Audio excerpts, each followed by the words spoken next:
दोस्तों, आप में से बहुत से ऐसे लोग होंगे जो लॉन्ग टर्म वैकेशन प्लान करना चाहते होंगे, महंगे कपड़े, फोन परचेस करना चाहते होंगे, पर ये सब सोचते सोचते ही आपके दिमाग में घर का रेंट, बाइक की ईएमआई और 10-12 खर्चे याद आ जाते हैं। वो सारे ड्रीम्स सिर्फ ड्रीम्स ही बनकर रह जाते हैं। हम सब कहीं ना कहीं ये चाहते हैं कि रातों रात कुछ ऐसा होगा कि हम अमीर बन जाए और इतना पैसा हो कि कभी इन सभी खर्चों की चिंता ना करनी पड़े।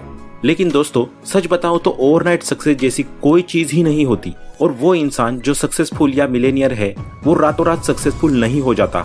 उस सक्सेस के पीछे उसके कुछ छोटे छोटे बेबी स्टेप्स का हाथ होता है। आइए इसे हम एक स्टोरी के थ्रू समझते हैं। एक बार 3 पिग्स होते हैं। पिग नंबर 1 एक लेजी पिग होता है जो ठंड के मौसम में बस जल्दी जल्दी कोई घर बनाना चाहता है ताकि वो आराम कर सके और खाना पीना खा सके। इसलिए वो फटाफट से घास फूस का घर बना लेता है। फिर आता है पिग नंबर 2। वो घर बनाने में मेहनत तो करता है बट बिल्कुल माइंडलेसली। वो जंगल से स्टिक्स को कलेक्ट करता है और इस स्टिक्स से वो घर बनाता है। वही पिग नंबर 3 जो एक इंटेलिजेंट पिग है, वो अपना घर ब्रिक से बनाता है। वो मेहनत करके 3-4 हफ्ते में अपना घर तैयार करता है। फिर सर्दी का मौसम आता है और एक वुल्फ शिकार पर निकलता है। 3 पिग्स और वुल्फ सब भूखे होते हैं, पर पिग्स को भूख मिटाने के साथ साथ अपनी जान भी बचानी होती है। वुल्फ सबसे पहले पिग नंबर 1 के घर के सामने आता है और उसके घास फूस के घर को तोड़कर मार डालता है और अपनी भूख मिटा लेता है। फिर वो अगले दिन पिग नंबर 2 के घर जाता है और थोड़ी मेहनत मशक्कत के बाद उसका घर भी तोड़कर उसे मार देता है। पिग नंबर 3 को पता चलता है कि अगला नंबर उसका है, पर वो बेफिक्र होता है क्योंकि उसका घर मजबूत होता है और उसके घर में घुसने का सिर्फ एक ही रास्ता होता है, चिमनी के थ्रू। पर वो उसी चिमनी के पास एक बड़ा सा गर्म पानी का कंटेनर रखता है जो आग पर खुल रहा होता है। फिर अगले दिन वुल्फ आता है और पिग नंबर 3 का पक्का घर होने की वजह से उसे तोड़ नहीं पाता, और जैसे ही वो चिमनी के रास्ते घुसने की कोशिश करता है तो वो मारा जाता है। अब दोस्तों, आपको मैंने ये चाइल्डहुड स्टोरी इसलिए सुनाई है ताकि आप हमारे आज के इस वीडियो के बेसिक आइडिया को समझ सके। इस स्टोरी से हमें ये सीखने को मिलता है कि हमें हमेशा मेहनत और स्मार्ट वर्क करते रहना चाहिए और सरवाइव करने के लिए कुछ ऐसे स्टेप्स लेने चाहिए जो आपको फ्यूचर में सक्सेसफुल बना दे। दोस्तों, हम में से मोस्टली लोग ये चाहते हैं कि वो जल्दी से जल्दी रिच बन जाए, सक्सेसफुल हो जाए और जल्दी से जल्दी अपनी फैमिली को सिक्योर लाइफ दे। पर दोस्तों, क्या आप जानते हैं कि वर्ल्ड के जाने माने फाइनेंशियल एक्सपर्ट और ऑथर डेव रैमसे सिर्फ 26 साल की एज में ही मिलियनियर बन गए थे, पर अपने 30s तक आते आते उनके पास कुछ भी नहीं बचा और वो बिल्कुल रास्ते पे आ गए। और फिर उन्होंने फाइनेंस के बारे में नॉलेज ली और अपने पर्सनल एक्सपीरियंस और फाइनेंस से रिलेटेड कुछ अमेजिंग फैक्ट्स उन्होंने अपनी book the total money makeover में बताए हैं।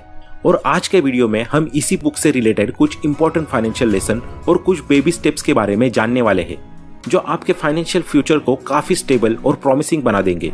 सो दोस्तों, वीडियो को बिना स्किप किए एंड तक जरूर देखना ताकि आपसे कोई वैल्यूएबल कंटेंट छूट ना जाए। तो चलिए वीडियो को शुरू करते हैं। सबसे पहला आता है baby step number 1, stop living in denial. दोस्तों, हमारे साथ न जाने ऐसा कितनी बार होता है कि हम सब कुछ जानते हुए भी अपनी रियलिटी को एक्सेप्ट नहीं करते और डिनाइल में जीते हैं। फॉर एग्जाम्पल, हमारी हेल्थ है। हम ना जाने खाने पीने की कितनी बुरी हैबिट से घिरे हुए हैं। ये जानने के बावजूद भी कि वो हमारी हेल्थ को खराब कर रही है, हम फिर से वही ऑयली फूड, स्ट्रीट फूड को खाना पसंद करते हैं। और जब आपको कोई बोले कि आपकी हेल्थ खराब हो रही है तो आप डिनाइल फेज में चले जाते हो। और कुछ ऐसा ही होता है अल्कोहल के साथ भी। मैंने बहुत से लोगों को ये कहते हुए सुना है कि 1-2 बार पीने से भाई कुछ नहीं होता, और फिर उन्हें ये आदत लग जाती है और इसका इम्पैक्ट उनके बॉडी पर दिखता है, बट वो फिर भी डिनाई करते रहते हैं, नहीं नहीं कुछ नहीं होता है भाई, मैं तो बिल्कुल फिट एंड फाइन हूँ। दोस्तों, जैसे हम डिनाइल अपने हेल्थ से करते हैं, सेम कुछ ऐसी ही चीजें हम अपने फाइनेंस के साथ भी करते हैं। आपको अपनी फाइनेंशियल कंडीशन को एक्सेप्ट करना आना चाहिए। मैंने बहुत से ऐसे लोगों को देखा है कि जिनकी फाइनेंशियल कंडीशन खासी अच्छी नहीं होती, पर उन्हें मौज मस्ती करने में, पार्टीज करने में, वेकेशन पर जाने में कोई दिक्कत नहीं होती। और आखिर में होता यह है कि ऐसे लोग या तो किसी बहुत बड़े कर्जे में फंस जाते हैं या तो वो अपना सब कुछ गंवाकर बिलो एवरेज लाइफ जी रहे होते हैं। ऑथर हमें इन सब के लिए एक मेंढक का एग्जाम्पल देते हैं। वो बताते हैं कि अगर आप एक मेंढक को उबालते हुए गर्म पानी में डाल दो तो वो एकदम से उछलकर बाहर आ जाएगा, पर अगर आप उसे एक नॉर्मल पानी में डालो और धीरे धीरे उस पानी के टेम्परेचर को बढ़ाते रहो तो उसे कुछ भी पता नहीं चलेगा और आखिरकार वो जलकर मर जाएगा। तो दोस्तों, मनी मेकओवर करने के लिए आपके लिए सबसे जरूरी है अपनी रियलिटी को एक्सेप्ट करना।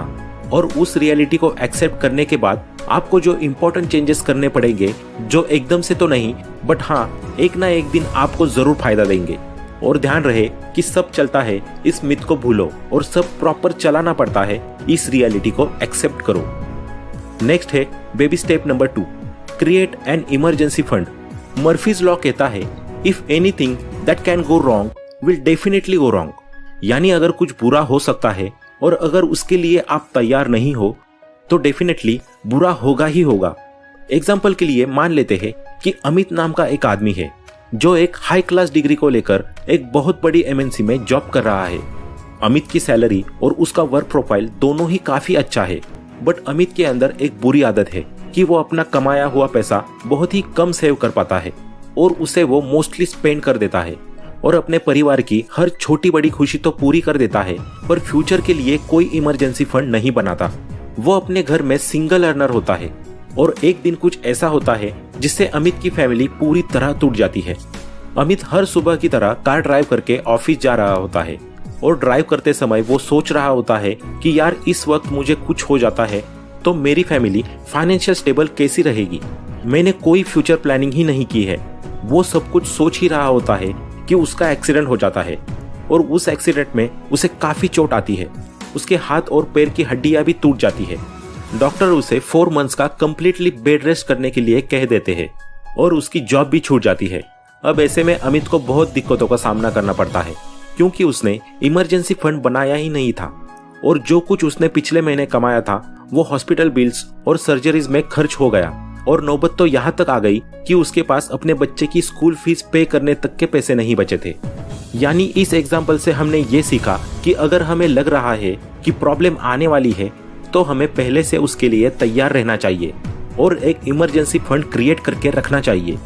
ऑथर डेव रैमसे कहते हैं कि हमें अपने इमरजेंसी फंड में एटलीस्ट $1000 रखने चाहिए, यानी इंडियन करेंसी के हिसाब से करीब 80,000 रुपए, और उन पैसों को हमें अपनी रिस्क से काफी दूर रखना चाहिए ताकि उस फंड का इस्तेमाल हम अपने सिर्फ इमरजेंसी के टाइम पर ही कर सके। इससे होगा ये कि अगर आपके सामने कोई इमरजेंसी आ जाए तो आप आराम से उस इमरजेंसी से निपट लोगे। और अगर अमित का केस देखा जाए तो अगर उसने ये इमरजेंसी फंड बनाया होता तो अपने हॉस्पिटल के बिल्स उस फंड से भर सकता था और जो उसकी पिछले मंथ्स की अर्निंग्स थी उससे अपनी फैमिली के एक्सपेंसेस चला सकता था। इसलिए इमरजेंसी फंड आज से ही रेडी करके आपको अपना मनी मेकओवर करना चाहिए। नेक्स्ट बेबी स्टेप नंबर 3 है यूज डेब्ट स्नोबॉल। दोस्तों, वेल्थ बिल्ड करने में हमारा सबसे बड़ा हथियार होता है हमारी इनकम और सबसे बड़ा दुश्मन होता है डेब्ट। ऑथर हमें बताते हैं कि अगर हमें फाइनेंशियल फ्री होना है तो हमें सबसे पहले डेब्ट फ्री होना पड़ेगा। हर बिलियनियर, हर मिलेनियर डेब्ट फ्री होता है और अपनी फाइनेंशियल जर्नी में उन लोगों को ये बात बहुत जल्दी समझ आती है कि डेब्ट आगे जाकर कितना खतरनाक हो सकता है। दोस्तों, डेब्ट पर जो सबसे बुरी चीज होती है वो है इंटरेस्ट। आज की डेट में लोन मिलना नेटफ्लिक्स के सब्सक्रिप्शन लेने जितना आसान हो गया है। बहुत सारे लोग आसानी से लोन तो ले लेते हैं पर वो हिडन चार्जेस चेक नहीं करते और हाई इंटरेस्ट रेट की जाल में फंस जाते हैं। ऑथर हमें बताते हैं कि हमें फाइनेंशियली फ्री होने के लिए अपने घर के छोटे बड़े डेब्ट से फ्री होना जरूरी है। इसके लिए हमें डेब्ट स्नोबॉल का यूज करना चाहिए। डेब्ट स्नोबॉल का मतलब है कि जिस तरह आप अगर एक छोटा सा बर्फ का गोला बनाकर ऊपर से फेंकते हैं तो वो गोला नीचे आते आते उतना ही बड़ा होता चला जाता है।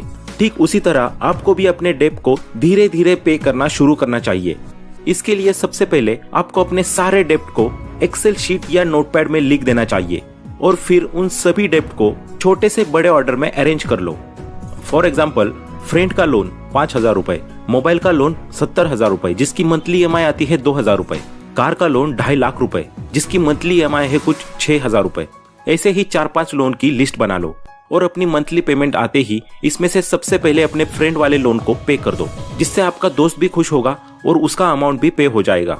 और अब आपकी लिस्ट में 2 या 3 ही लोन बचे हुए हैं, तो ऐसे ही धीरे धीरे करके अपने सारे लोन को क्रोनोलॉजिकल ऑर्डर में पे कर दो और फिर सबसे लास्ट में सबसे बड़ा वाला स्नोबॉल यानी सबसे बड़ा लोन पे करो। ऑथर हमें कहते हैं कि जैसे ही आप अपना सबसे छोटा लोन पे ऑफ करते हो उसी समय आपके मन में एक ऐसा सेंस ऑफ फुलफिलमेंट आता है और आप अपने को थोड़ा सा रिलीफ पाते हो। जैसे अगर आप 1 हफ्ते तक हेल्दी डाइट फॉलो करते हो तो आपको अपनी बॉडी में काफी चेंजेस दिखेंगे और आप ज्यादा एक्टिव रहोगे। सही से नींद ले पाओगे और यही चीज आपको मोटिवेट करेगी 2 हफ्ते तक सेम डाइट कंटिन्यू रखने में भी। ठीक उसी तरह जब आप अपने पहले लोन को आसानी से पे ऑफ कर दोगे तो आपको मोटिवेशन मिलेगा कि यार अपना दूसरा लोन भी पे करना चाहिए और डेब्ट स्नोबॉल के इस मनी मेकर से आप डेब्ट फ्री हो जाओगे। नेक्स्ट बेबी स्टेप नंबर 4 है हैव अ रनवे फंड। डेब्ट फ्री हो जाने के बाद आपको अपने लिए रनवे फंड बनाना चाहिए। रनवे फंड का मतलब है कि ऐसा फंड जिससे अगर आप फ्यूचर में काम भी नहीं करते हो तो आप अपने लिविंग एक्सपेंसेस को चला पाओगे। दोस्तों, जहां पहले आपकी एक्स्ट्रा सेविंग का पार्ट आप अपने डेब्ट को क्लियर करने के लिए खर्च कर रहे थे और जैसे ही आप डेब्ट फ्री हो जाओ तो आपको अपने 3 महीने के लिविंग एक्सपेंसेस का रनवे फंड तैयार करना है। इसके लिए आपको सबसे पहले अपने सभी खर्चे जैसे food, cloth, rent, electricity, internet, cable, TV, app subscriptions, इन सब की लिस्ट बना लो और मान लो कि आपके लिविंग एक्सपेंसेस का टोटल खर्च आया है 20,000 रुपए। यानी आपको जल्दी से जल्दी 20,000 × 3 यानी 60,000 रुपए का रनवे फंड तैयार करना है, जिससे अगर फ्यूचर में कुछ ऊपर नीचे होता है या आपकी कोई जॉब चली जाती है तो आपके पास एटलीस्ट 60,000 रुपए तो होंगे अपना खर्चा चलाने के लिए। और इसी बीच में आप आसानी से कोई नया जॉब या कोई नई स्किल सीखकर रिस्टार्ट कर सकते हो। ऑथर का कहना है कि 3 महीने का रनवे फंड बनाने के बाद आपको उसे इंक्रीज करके 12 महीने का रनवे फंड कर देना चाहिए और इसलिए 12 महीने का रनवे फंड होना आपके मनी मेकर के लिए बहुत जरूरी है। अब लास्ट बेबी स्टेप नंबर 5 है इन्वेस्ट एंड एंजॉय लाइफ। तो दोस्तों, ऐसा नहीं है कि ऑथर ये कहते हैं कि हमें अपनी लाइफ में एंजॉय करना ही बंद कर देना चाहिए, सिर्फ पैसा कमाना और उसे बचाना आना सीखना चाहिए, बल्कि ऑथर ये भी कहते हैं कि लाइफ एंजॉय भी करो, लेकिन ध्यान रहे आपको अपनी लाइफ किसी से उधार लेकर या कर्जे में डूबकर एंजॉय नहीं करनी है।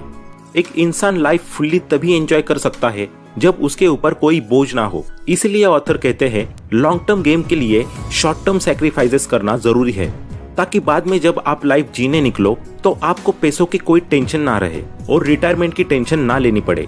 इसलिए आपको अपनी इनकम का 15% इन्वेस्ट करना चाहिए, जिससे आप कंपाउंडिंग इफेक्ट भी एंजॉय कर सको और आने वाली जनरेशन के लिए सिक्योर फ्यूचर दे सको। और जब आपकी इन्वेस्टमेंट आपकी सेविंग से ज्यादा आने लग जाएगी तब सही मायने में आप फाइनेंशियली फ्री हो पाओगे। तो दोस्तों, ये थे कुछ बेबी स्टेप्स जिनको फॉलो करके आप एक बेटर और सिक्योर फाइनेंशियल लाइफ अचीव कर पाओगे।